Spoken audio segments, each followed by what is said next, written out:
So you have to dance, eh? No, it doesn't say. It doesn't say. It doesn't say. Yeah. No, I twisted my ankle yesterday. But no, there's no music. Okay, anyway, I will try. It goes something like this.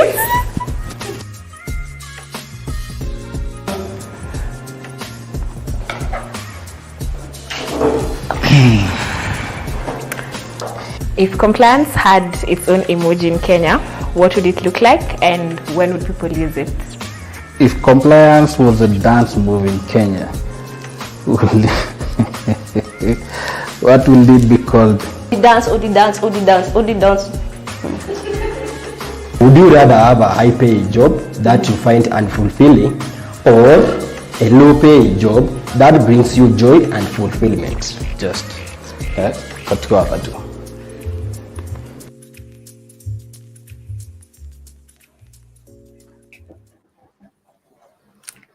Hola people pros and welcome to our compliance report release webinar. Thank you so much for tuning in and for tuning in on time. If you're interacting with Elevate HR, the brand, for the first time, allow me to quickly introduce ourselves to you. We are the people company.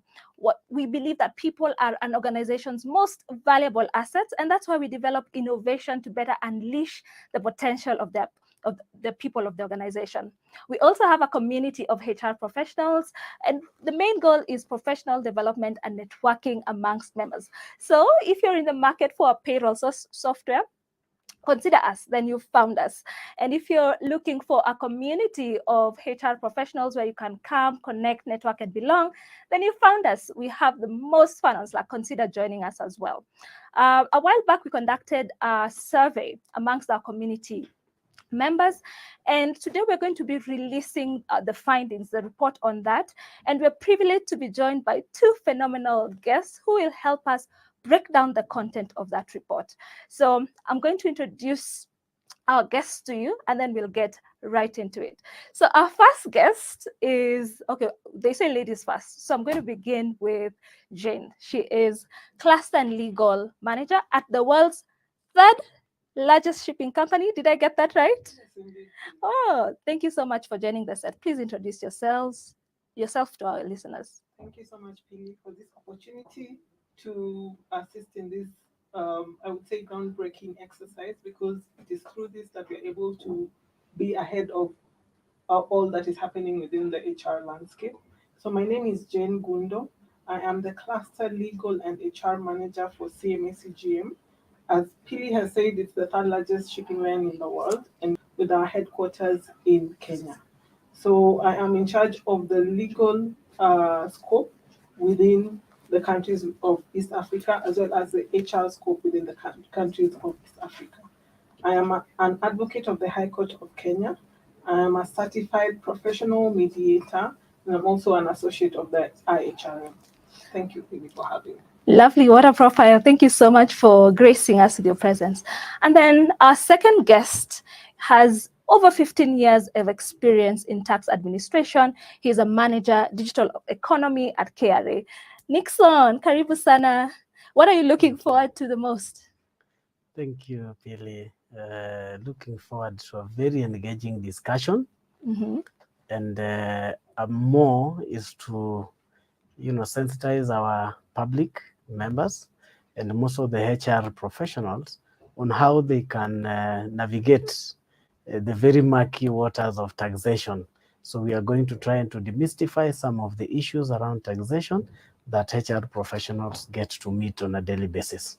I love that. Tell us a little bit about yourself. 15 years in tax? Yes, it's been quite some years. I'm a CPAK, a member of the Institute of Certified Public Accountants of Kenya. I'm also a chartered financial analyst with the CFA Society. We also have a society in East Africa. I also have an advanced diploma in international tax. I've been with the KRA for over 15 years. I worked in various sections: compliance, audit, handling international tax matters, and also in the policy and the tax advisory. Currently, I'm the manager in charge of the Digital Economy Tax Office, where we are tasked with the handling digital service tax and VAT on non-residents who supply services to our citizens. We are also administering the recently introduced digital asset tax and also the tax for content creators, also referred to as a content monetization withholding tax. So it's a beauty and very elated to be part of this panel. Thank you. Thank you so much for agreeing to be a part of this panel. I'm already so excited. I can tell we're going to have such an insightful discussion. So before we get into now digging into the contents of the report, allow me to just give a high-level overview. And before that, I could mention at this point that the report will be available to download. So follow the link that's on the chat section, and then you'll get the report instantly so that you can also follow along. So a majority of the participants that we were engaging were mainly in tech, manufacturing, healthcare. A majority of the people were 98% actually were from Kenya, and then the 2% were Uganda and Tanzania. And then we talked about a few aspects of compliance, general awareness. We looked at the challenges, we looked at training and development, and we also looked at compliance program effectiveness. So clearly we cannot tackle all of that in 1 hour. So we're going to just mention a few of the areas, and then we'll open up the session after we do a bit of discussion. The last 15 minutes, we'll open it up to the public so that they can ask us compliance related questions. So please feel free to key in your questions you've had. We have the experts here. They will be able to tackle all your compliance related questions.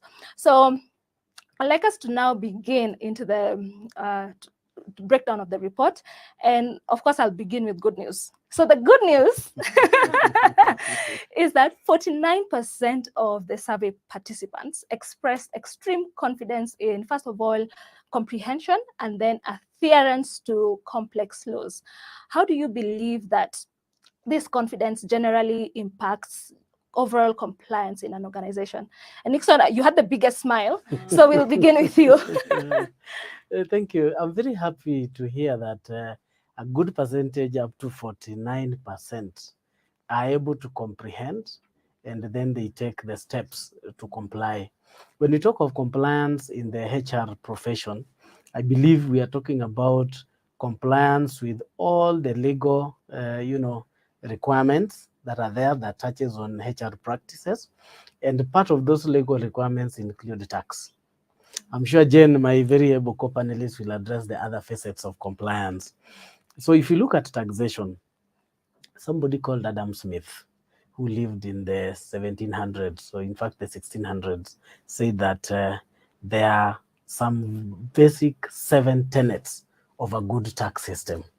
And one of them was simplicity, that a good tax system should be simple to understand, and also simple for purposes of compliance. So when you want to pay the tax, it should not be so onerous on you to pay the tax. But again, when you are reading the tax language, maybe Jen will help us because she's an advocate of the High Court. It should not be in a jargon to understand. And we are also advantaged as an East African country. We have one of the highest literacy rates. And that's why I'm sure it's attributable to the 49% who are able to understand and comprehend some of these complex laws that we have. That said, in KRA, we believe that a taxpayer who is empowered, a taxpayer who understands the tax laws and understands their obligations with the tax, is generally a compliant taxpayer. So I'm very happy to know that 49% of HR professionals are understanding tax, what is required of them in taxation.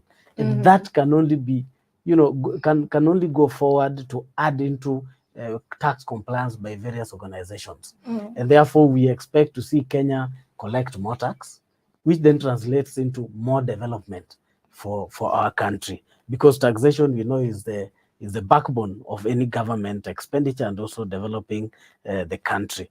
So that level of literacy, that level of understanding gives us confidence that Kenyans are able to pick the Income Tax Act, they're able to pick the VAT Act, they are able to pick the Employment Act, what was introduced in the Finance Act of 2023 with respect to housing levy, and they're able to know that, oh, this is what is required of me. Of course, KRA also went forward and gave a public notice on how we define what is gross emoluments and who was supposed to be within the housing fund. And that can only be good news to the taxman. Thank you. It is. Jen, obviously 49% is a good number, but the goal is to get to 100%, of course, and that would entail learning, because the more you know, the more confident you are. So how do we create collaborative learning environments that enhance understanding amongst HR and anyone who actually deals with compliance in organizations? Okay, thank you, Billy. I think the point to begin with would be to harness the expert knowledge that we have. Part of that would be to maintain very good relationship with the stakeholders that are there. For instance, the regulators or the government agents that are involved in the formulation of these laws.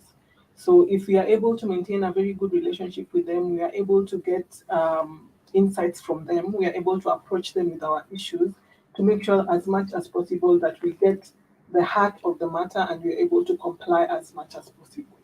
Number two would be to disseminate learnings. Yeah, so that would include maybe adopting technology in our processes, so that we can be able to have periodic learnings that are geared towards ensuring compliance knowledge is disseminated amongst the staff. This would also be maybe periodic sharing of tidbits on key aspects of compliance. It could also mean that there are other persons in control that we have put in place to enable us to be notified on time with these changes in compliance issues, in legislations, in new judgments that are issued on a day-to-day, so that we are ahead of time in terms of this compliance aspect. You've mentioned a number of things, and did you want to chime in? It's okay. Okay. So we'll get to all of them in a bit, but on training, would you say that training frequency is equivalent to effectiveness in maintaining compliance in any organization? Because a staggering 23% of the people we surveyed said that they actually never train, they never conduct any form of compliance training in their organization. Would you I think that training is very, very central in ensuring that compliance is looked upon seriously, because the more you train, the more notorious a concept becomes. So, and the more notorious a concept becomes, then the easier it is for people to make sure that they comply with that particular concept. So the urge would be we move this 23% that do not do any training at all, to make it maybe an annual training, and then to make it more and more frequent, so that people are well informed of how they need to comply. Brilliant. You've had it. The more you train, the more notorious the concept becomes. I love it. All right, so let's talk a bit about the challenges that a majority of our survey participants talked about. So I'll start with the major one. So 55% claim that keeping up with regulatory challenges and then a lack of clarity in the regulations was the biggest headache. Nixon, how do we keep up? So many changes. You know, tax is a continuous engagement that everybody must be involved in. In fact, this Finance Act was one of the best debated in our country, at least in my lifetime. Yes. Maybe there was one before. And that goes into sensitizing people on what is coming in. If you remember what the papers reported, there was a lot of truth and half-truths. But even the half-truths goes to ask people to read more. So when a newspaper, for example, reports that insurance compensation will be, you will pay tax on insurance compensation even if you are injured at workplace, if you are paid by an insurance company after taking a cover, then there needed to be a forum, which of course there was, explaining that it is not about all insurance compensations. It was about VAT on a good that is destroyed or whatever that was covered on insurance. That said, Billy, what happens is KRA has a continuous way of training taxpayers, continuously. Of course, we do invite every new taxpayer, the moment you register for a new PIN, whether you're an individual or a corporate body, our taxpayer services office based in Samia picks your data, your email address, and writes you an email to attend a sensitization so that you are given a high level understanding of, yes, you've gotten a PIN. In a PIN, there are what we call obligations. You'll find you have income tax, individual, income tax, corporate, VAT, pay as you earn. So you are trained on what do each of those obligations mean to you. What do you need to do, and when are you supposed to do it? If it is about VAT, when do you need to file it? If it is about your own income tax as an employee, for example, when do you need to file your annual return, which is usually by June, end of June, following the year in which you earned your employment income. So that is just one way of training our taxpayers to be updated with what they need to do as part of their tax obligation. But above that, we've also taken a very proactive role.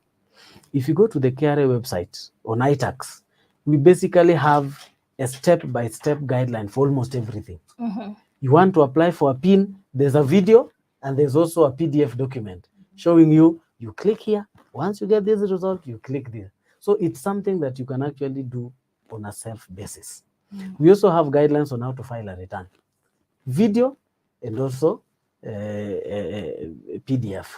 We are also working on the ones for the people who are able differently. Maybe those who need to use Braille and all that, so that they can also do it, because they have computers that are specialized for their use.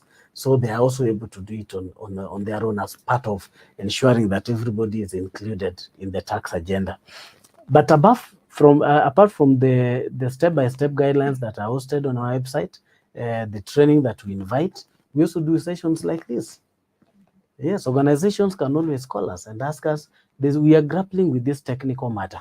Please come and highlight what it means, at least from the authorities' point of view, from the government point of view. We are always very willing to partner with professional organizations or with organizations just to highlight the tax issues. But of course, the law is very clear that when we give you guidance on a certain section of the law, it is the commissioner's opinion. You are not bound by it, okay? But remember, if there's anything, then maybe we need to go to other judicial bodies to help us interpret the law, because that's the role of the judiciary, okay? So there are many ways of training HR professionals on how to go about their tax compliance duties. But they also need to take a proactive role. Yeah. They'll not sit in the office and wait for KRA to say, no, Nixon today is on TV. You go and hear what he's saying about this and that. Yeah. Or KRA has invited people. I think even the management of organizations can also take that role by looking at these opportunities that KRA has put up, either with professional bodies or just for a general training, and push their professionals or employees to attend, so that this knowledge can then permit every level of organization. Then we are all onboarded into the tax train. All right, so you've practically given us the water. It's up for us to drink it. All right, so I want to hear from a perspective of a HR manager and advocate as well. Same question as well. Pili, I would emphasize on what Nixon has said. Always rely on the subject matter experts. When you go to your regulator or when you seek advice from a government agency like KRA, they are the ones who are involved in the process of formulation of some of these policies, formulation of some of these regulations. They are best placed to advise on how to go about it. But also, apart from that, there are people like legal counsel. There are lawyers who are also available to break this down for us, because sometimes in the way that the language is coached, in the way that the regulation has been set out, it might not be very simple for an ordinary person to interpret and to apply. But if you go back to the lawyers who are trained, who are able to interpret judgments, who are able to give you the legal opinion that you need, then you can be able to properly apply these regulations and policies. Well, I think you'd be happy to hear, like from the report, I think there's a segment that says around 46% of the survey participants actually consult legal counsel. So 37% of the survey participants expressed that they had encountered challenges with compliance violations and issues even in their current roles. And what I like about this report, and you mentioned a bit about the proactive approach, is that it emphasizes on that proactive approach, especially when tackling complex legal obligations. So how best can we advise HR departments, those that want to shift from a reactive one, the reactive, it just focuses on the short-term fixes and move over to this other side where now we're looking at long-term. I feel like it's more strategic and a preventative mindset. So how do we make that shift, like as an entire department, from reactive to proactive? Really, maybe to go first. I've seen this work for Kenya Revenue Authority because we also bedeviled by the same complexities. Yeah. So we actually do internal trainings. So organizations can have focal people who, for example, scan for new and developing regulatory matters or legal matters, and then come and discuss with staff. You might even find there are some staff who are more knowledgeable on the subject, but they're just quiet unless something is injected in them so that they can also give. So if you have a focal person who picks those emerging issues, shares with the staff on a formal training session, but I think more learning happens informally than formally. So if your organization is also a bit open, where employees can discuss technical, regulatory, and legal matters, it goes to have a more proactive role. Yes. Because some formal discussions are also a bit squeezed. There's no time. Okay. And maybe there's hierarchy. Some organizations, you cannot just speak. There's a lot of bureaucracy. Then some are muzzled. So it's good to have that open kind of scenario where people exchange ideas, but you have a focal person who can scan and check what is missing and their trend. If there's anything that is beyond the organization, then they can reach out to experts like Jenny saying. Jen here, they can reach to legal experts. If it is tax or accounting matters, they can reach to accounting professionals. If it's a very specific tax issue, they can reach out to KRA. We're always willing to share. All right, awesome. So I'd like us to look at the other challenges. So tax reporting, overtime, minimum wage, employee classification are some of those challenges that our survey participants talked about facing. And maybe, Jane, you could just also give an overview solution to some of these challenges. Thank you, Philip. I would begin from the point of the work from home programs that we currently have, or the remote working, or the people who are working maybe hybrid on-site and off-site. This has presented a lot of challenge in terms of complying with the requirements maybe of organization safety and health, of ensuring proper clocking in and clocking out, overtime requirements are met. I think automation would be one way of ensuring that even if someone is working from home or is offsite, you're able to monitor what times they come in, what times they move out. Some companies even have a downtime so that when it is 5 or 5:30 and they need to clock out, the system goes down and you're not able to work. I think that is one way of reaching in and making sure that you're compliant with the requirements of working hours. In terms of ensuring that maybe there's sufficient data protection, also we look a lot towards technology to make sure that there's enough resource that has been put in place to ensure that first there's control on how data is handled, on how data is shared, but also it is more safeguarded in a way that a manual system would not guarantee. Yeah. I love that you talked about data protection, and maybe Nixon can chime in. From the report, we realized that 41% of the survey participants talked about data protection being one of the biggest challenges. Is there any other tip that you can give for people who want to safeguard data for the employees? Yeah, allow me to speak on tax data. of late, there's been a lot of identity theft. There's even misuse of your PIN number. So it's always important to guard your PIN number.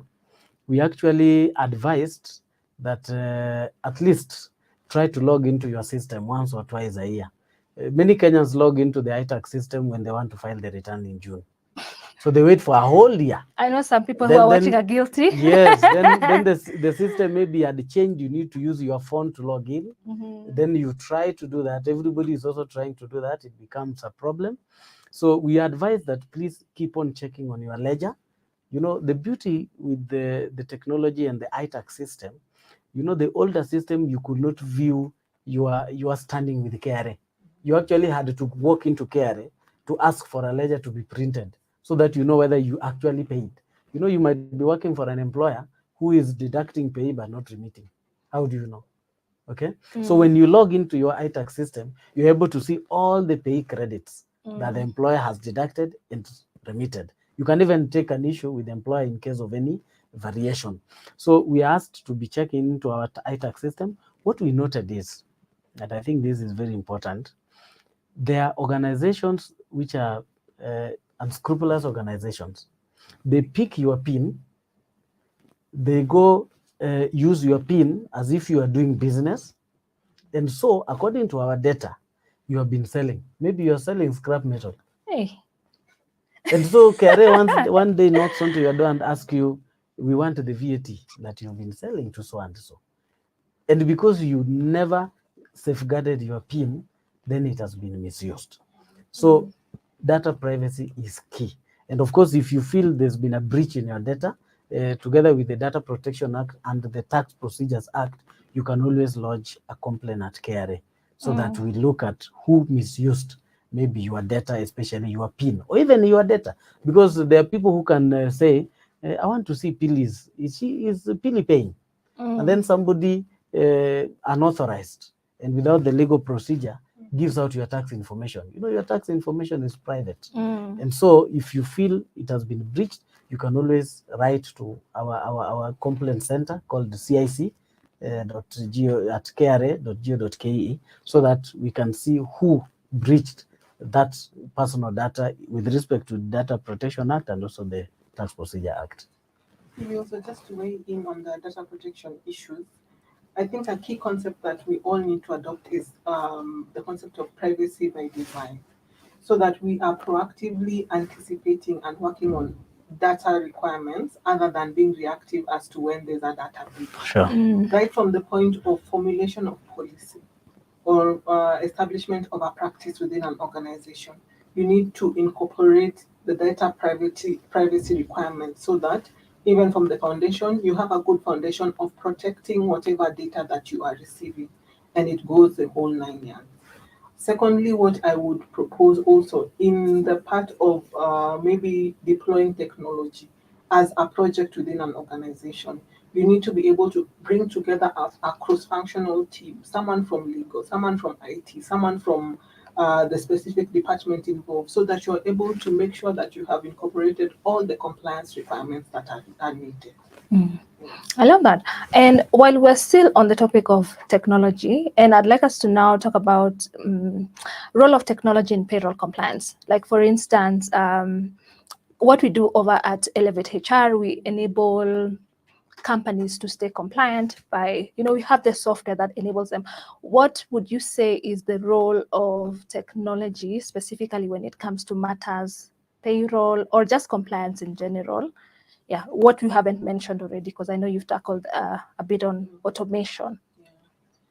So because of the concept of automation and removing the human aspect out of the process, it not only safeguards the data that you're handling, but it also makes sure that there is accuracy, which is also a key component of data protection and compliance. There's also the concept of it allows you to pull reports, to audit those reports, to make sure that you are able to identify any gaps in compliance that are there, and for you to put in interventions.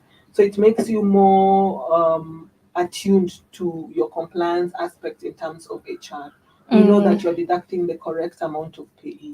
We know that all the statutory deductions are done properly to the right percentage. You can be able to pull that out in case of any audits from the regulator. It makes sure that all of your bases are covered in terms of the payroll processing. And then you can easily disseminate the payroll on time. Because we have a cap, you have to make sure that you have paid your employees by this time of the month and in this way. If you have a payroll process that automates that process for you, and at the click of a button, that is settled. Yeah. I love that. I think you'll be happy to hear that at least 70% of our survey participants are engaging or using technology in running their payroll and compliance functions. So we're going to get on a short break and then we'll get back to the questions. Just a reminder, please fill in the form so that you can be able to get access to the report and so that you can follow along with the conversation. And also to drop in your questions. We'll be following here and seeing the questions that you have, and then our experts will get to address them. So let's take a short break and then we'll reconvene.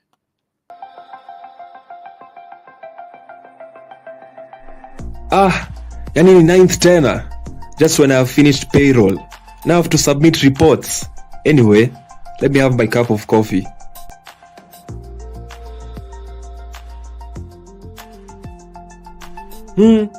Boss, leo ni ile siku. Sema deadlines. All the best.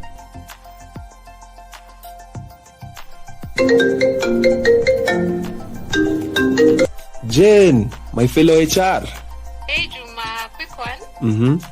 So I was talking to my colleagues over here about the housing levy. I do hope you know we're backdating for 2 months. What?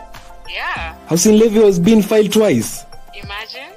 Wow, thank you mazee, sikuwa najua. Ebu kazana hapo. Bwacha nichangamke tu sahi. Aya, sawa. Aya, thanks. Okay, bye.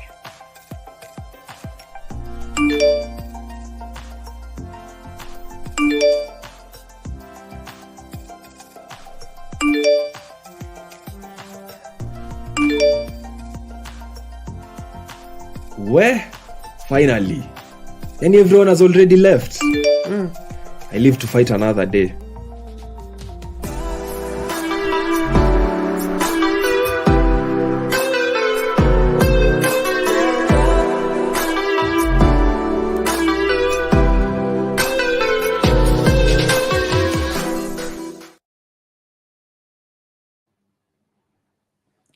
All right, welcome back. I hope you're downloading the report. I hope you're also getting to ask questions. If you have any questions when it comes to matters compliance, we'll be having a Q&A session right after. I think I have like 3 more questions. So please fill in your questions and then our experts will address them.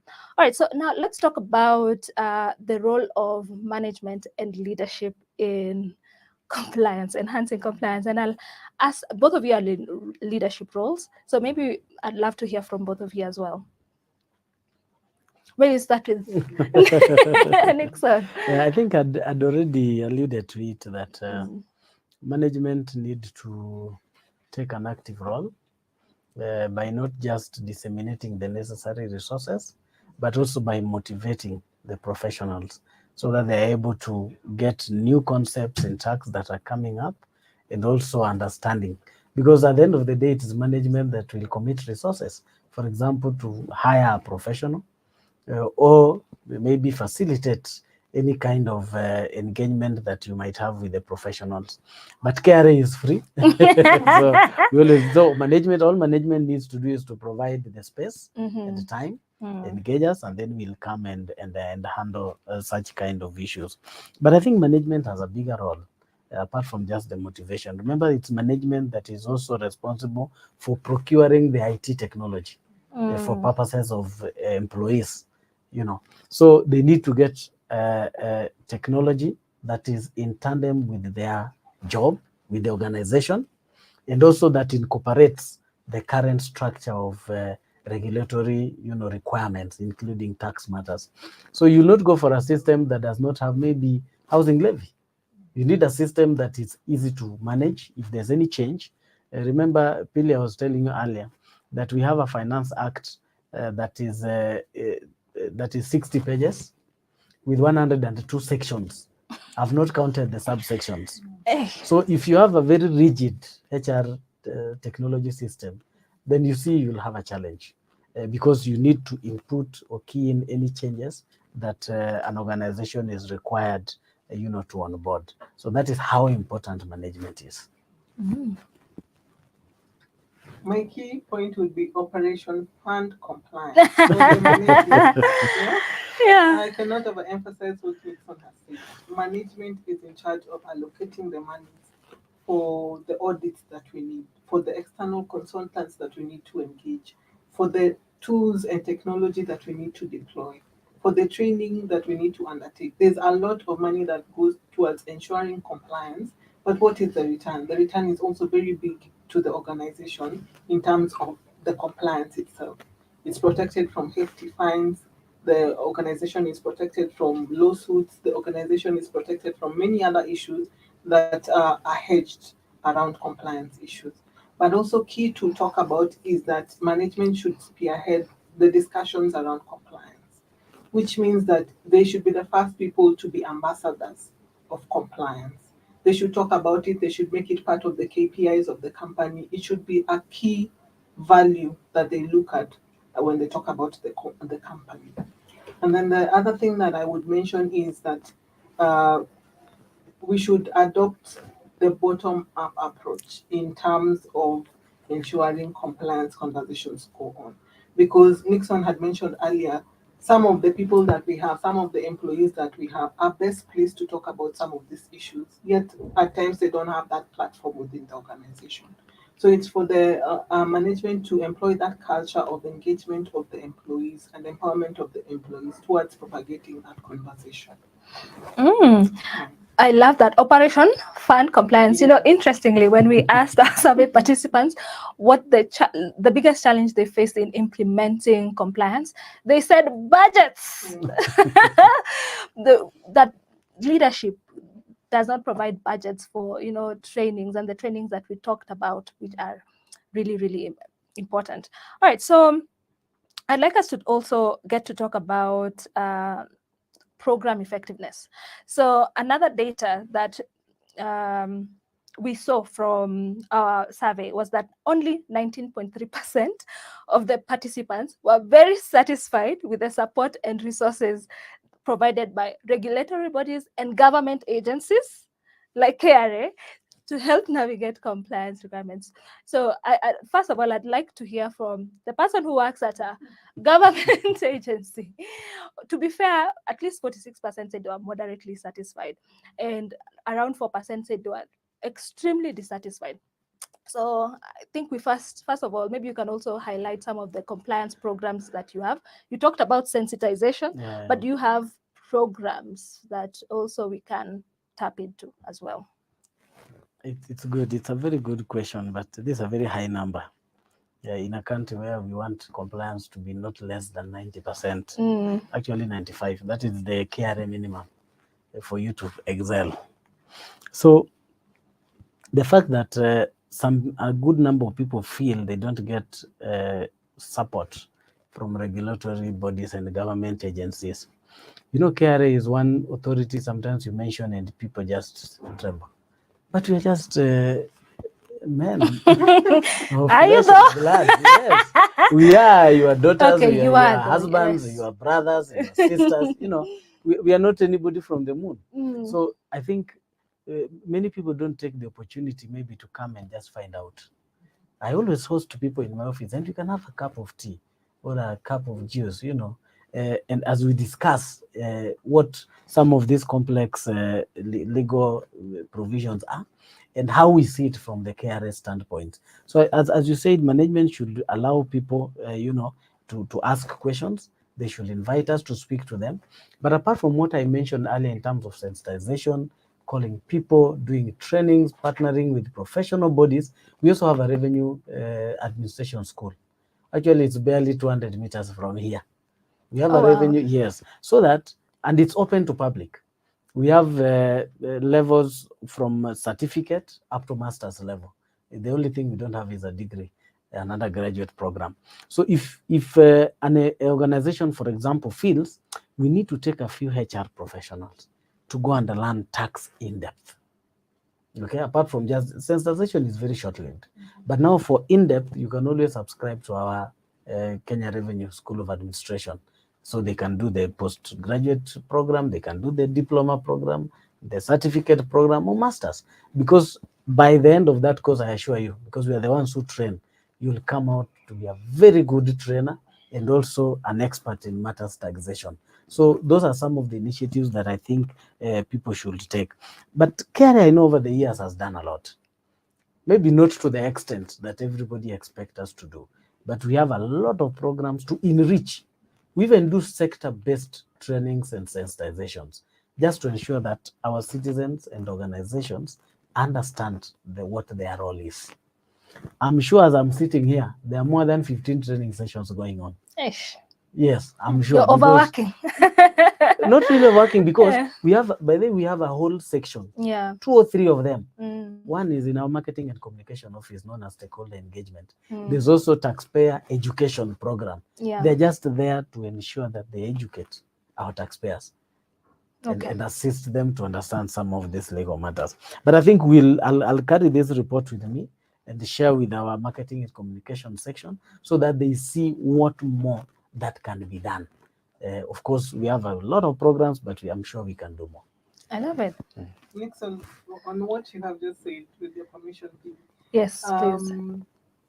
I think a lot of the perception that has been created over the years with the government agencies and regulators is that they are so out of reach, so punitive in their approach, that a lot of people are fearing to engage more and more with you. We are fearing the exposure of having a conversation with KRA. What exactly.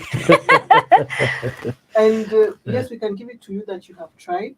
You have enhanced your communication with the taxpayer. Mm-hmm. Maybe you can enhance it a bit more throughout the year and not only during the time of filing of returns, because we are sure around 30th of June, we will find 2 or 3 messages and 2 or 3 emails from KRA reminding us to file the return. Sure. But then what happens for the rest of the year? What information are we getting from you? I think that is also something that you might raise from your end. Sure. Yeah. I think, Billy, that is carried. But don't forget to even wish our taxpayers Christmas. Oh my goodness. And there's a season that you guys bombard us with messages. Does KRA know something? You see, that is the message people carry. Yeah. You see a message from KRA saying, panic. I wish you a happy Christmas or a Merry Christmas. People feel, is KRA looking for something? No, we were very honest. We just want to wish our good citizens and taxpayers wonderful Christmas and New Year. So, and it's a way, of course, the moment we write to you, it's a wake-up call. Maybe there's something I also need to do, apart from just getting very wonderful Christmas wishes. Yes, so that is important. But I take what Jenna said, it's very good feedback. Yeah, I think I'm with Dane. I'm one of those people who, when you see a message, you panic first before like, oh, okay, it's just a harmless message. All right, so I'll take one question from the audience and then we'll continue to interact with the rest of the questions. So there's a question here from James. Will employers be charged a penalty for failing to comply with the provisions of the affordable housing levy if they did not file it in July when it was passed late by the law on August 3rd? It's a good one. We all want to know. Thanks, James, for asking. That's a tough one. There's a complexity that many people have not appreciated. The housing levy is under the Employment Act to be overseen by the Ministry of Housing, but the collector of the tax is KRA. Okay, so whatever penalties that are put in that section 31, actually I think it's 31A of the Employment Act, is supposed to be overseen by the regulatory body, which for this matter is the housing, as we just collect the tax. Because if you look at the KRA Act, we've not been given the Employment Act to administer. But that doesn't mean that penalties and interests are not levied whenever you fall short of your obligation. Remember, the court case was lifted on the 26th or 28th of July, and that means the payrolls maybe might not have closed, and it was due when pay was due, which was by 9, meaning by 9 the whole thing was alive. So even if KRA was to levy penalty, then yes, they will be justified in levying penalty. But another thing which is important is that under the Tax Procedure Act, taxpayers used to have an opportunity under Section 37 of the Tax Procedure Act to request for waiver in case by mistake you fail to file a return or pay. That section has been deleted, meaning if we are the ones administering that affordable housing levy, then you will not manage to get any reprieve. If you didn't file, you didn't pay. So the penalty will still be payable. So I think what is important is, I think if you failed to pay, it's always good you can have a conversation with the KRA. I think our doors are open. We can discuss. We see what made you not to pay. But KRA has no authority, or the minister has no authority as it is now to waive any tax, based on several other cases that have also been decided. Yes. Oh, Maybe also if I can weigh in. yes, please. The mantra with the legislations that we have is usually comply fast, then do everything else after. Some of us really, by the time we are getting that judgment, the payroll had already been processed. Money was in the employee's pocket. But it is now upon the company, because the obligation has been placed on the company to ensure compliance. You make that provision within your own financial provisions that are there, and then you look at how you can be able to recover it. And that would also be helpful even for future legislations that are going to be of this kind. Because we are saying we want to anticipate some of these issues, we can monitor, we can make provision and apply when need be. Yeah. Awesome. Thank you for that contribution. So Joy Migui says, great conversation and interesting statistics from the report. Please download the report. And Helen Baraka says, happy to be here. Nefat says, also glad to be here. All right, we have one more question. So Jen, as an advocate and also HR professional, how can businesses strike the right balance between relying on internal compliance teams and leveraging external expertise to optimize compliance program effectiveness? That's from Grace. Okay, that's an interesting question. I think the first thing to do is to find out what competencies do you have in-house. When you know where you are, you know which direction you need to move. If there are gaps internally in terms of competencies that you need, you can be able to get external expertise to plug into that. But also key is to make sure that you station within yourselves an expert or someone who is qualified to handle a lot of those areas where you have gaps, so that you can be able to get solutions that are tailor-made to your organization culture, tailor-made for the business needs, to get the right solutions and not solutions that do not apply to your company. So at the end of the day, look at what competencies you have, check if you can be able to onboard that expertise, but if not, seek an external consultant to be able to plug in. All right, so I'd also like to hear, I know it was addressed to Jen, but pretty sure you have something to chime in on that. I think earlier I'd mentioned that if you have a focal person who is, just coordinating your deficiencies in terms of emerging issues or areas of interest, that person will also be instrumental in also connecting with external advisors and consultants, just to ensure that whatever gap that is existing, just as Jenna said, then it's covered. All right, so we have one more here. Could you elaborate on how an organization can effectively balance and prioritize various strategies to create a comprehensive and sustainable compliance framework? I think this is a really good question, even in terms of just as we wrap up. Maybe you can also just share a parting shot on how people can create sustainable, comprehensive compliance frameworks. Who would like to start? Jane. For an organization to have sustainable strategies, you have to go with your people. You have to make sure that your people have been empowered enough to be able to continue the conversation or to handle the conversation of compliance. So for me, the first thing would be to make sure that your staff internally are sufficiently trained. And this is done continuously. As we had said, continuous training is very important to make a concept notorious. Make sure that you are walking the journey, not just by the management themselves, but the entire organization is moving towards the compliance direction. I think that would be the key thing on that point. All right. How do you build? Pili, on the tax front, I think HR professionals are very important in the organization. Because if you're being onboarded as head of tax or as an accountant, you go through the HR. When there's a problem and maybe the organization decides you depart, it is through the same HR. So HR should also take keen interest on the regulatory and legal obligations by the company or by the organization. So they should be interested in, did we pay our pay as you earn? You know, they might know that this is Pili's salary. Mm. They process. The accountant will say, this is what we need to pay to KRA. Is that amount, was it paid to KRA? That is one.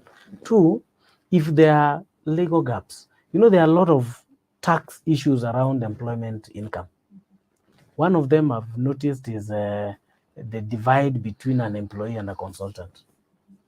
There are cases where you've been employed, and then the employer, I don't know, for whatever reason, feels you should then start consulting for the company.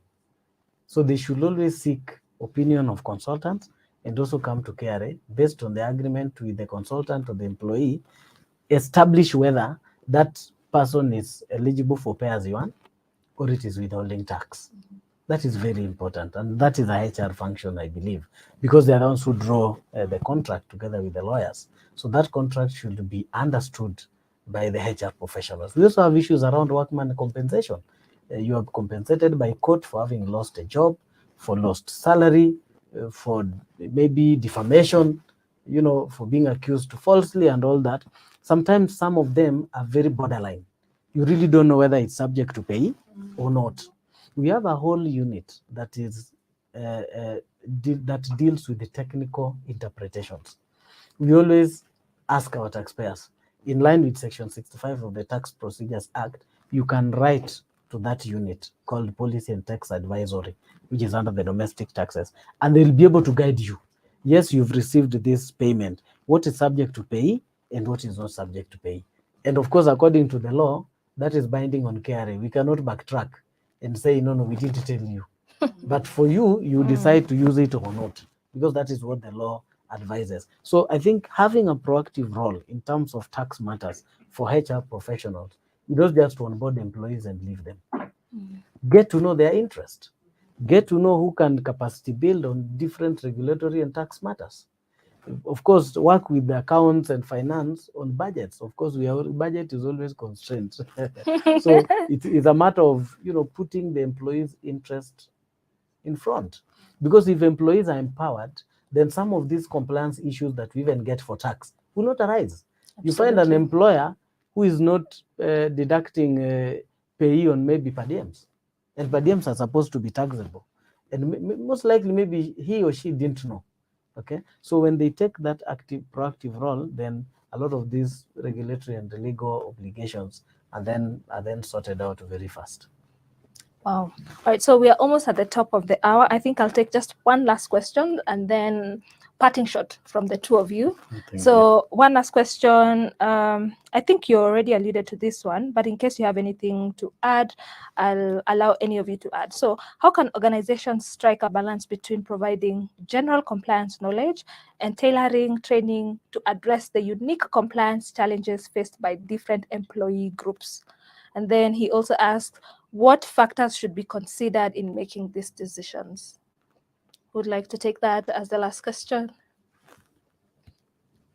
I would begin by the auditing, because every time you do an audit, you are able to go to the root cause of various compliance issues that you have.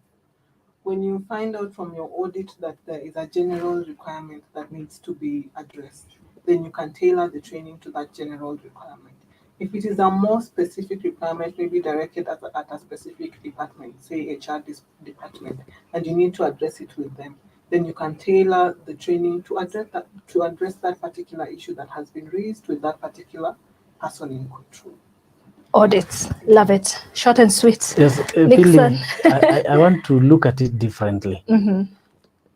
I think some organizations become so self-centric.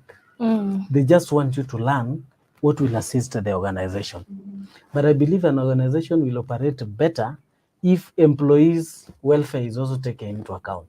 So as you train on where do you pay, how do you pay, also tell taxpayers, even your own income, this is how it is also handled.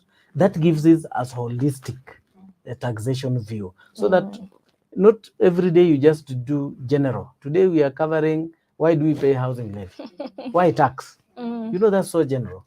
But it's good to do specific for the company. Our company is a manufacturing company. What tax issues do we face? What employment issues do we face? what regulatory issues do we face? Then you pack that. That's very specific to the organization, and even very specific to the departments, as she mentioned.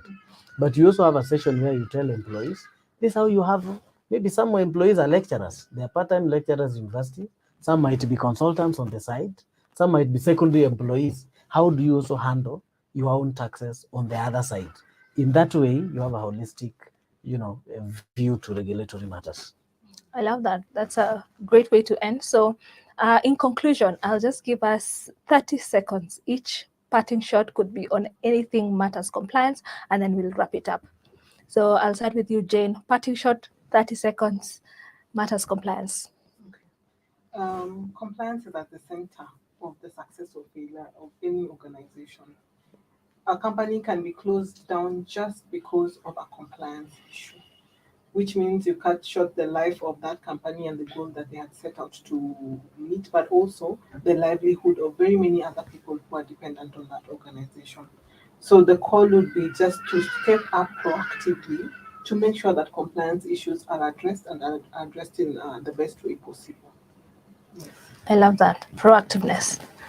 Good. Just on the same line, some of the regulatory issues and legal obligations that companies have borders on matters ethics. Okay. So if HR professionals, an organization doesn't take some of these issues seriously, you might find even the organization itself is not a going concern because they'll have a lot of ethical issues to deal with, including issues around tax. But above all, I think for tax purposes, we can only pay tax because we are in this country and this government. This is where we derive the benefits that are provided by the government. And of course, as we always say in KRA, let us pay our tax so that we are self-reliant. Tulipe ushuru, tujitegemee. Wow, what a wonderful way to end this session. Thank you so much, Nixon, Jen. We promised an insightful session. I had an amazing time. I hope you, our viewers, also got to enjoy yourselves. If you have any question that has not been tackled, please just drop it on the chat section. Nixon and Jane will be sure to address it even well after the session. And if you're looking for payroll software to manage your employees' payroll and leave, then look no further. You found us. We are guilty of being the best payroll providers in East Africa. And if you're looking for a community of HR professionals that's vibrant, fun, where you can get to connect, network, and belong, please join our community. We're also guilty as charged for being the most vibrant community of HR professionals in East Africa. You can bank on that. Otherwise, please do not forget to download the report. Let's keep the conversation going. Let us know what your thoughts are on the same. Be sure to reach out on any of our social media channels. Otherwise, till next time, have a great one. Bye. Thank you. Bye.